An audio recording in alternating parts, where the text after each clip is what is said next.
One approach that's really effective is, rather than targeting teachers' biases and telling teachers they're biased and they need to work on their biases, what you do is instead you build up pro-social values and positive values that are incompatible with bias. So I'll get more specific. So the approach that I'm thinking of that has really good data behind it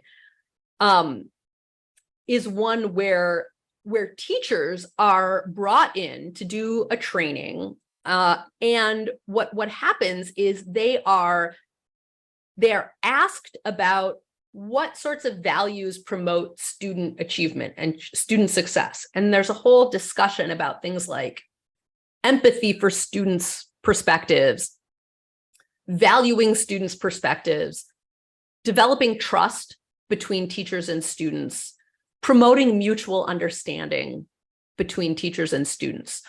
And so the teachers are immersed in these values of empathy, mutual trust, mutual respect, understanding, and they're taught to do things like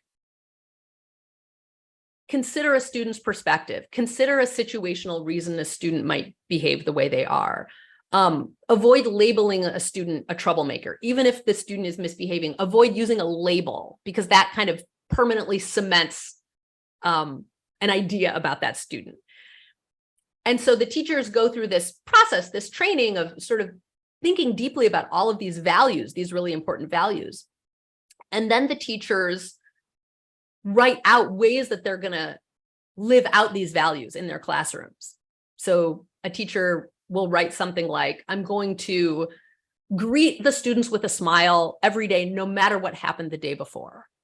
Or I'm going to share with the student that I can see how hard they're working. Even if they just got a detention, I'm going to share with them that I see how hard they're working and I really am supporting them and excited about what's going to happen next. And what this particular approach has found is that those teachers do, in fact, go back to their school and start using those approaches, and racial disparities in discipline plummet. So in one study I'm thinking of, teachers who went through this particular values training, this pro-empathy, pro-trust, pro-respect training, saw racial disparities in discipline cut in half over the following school year.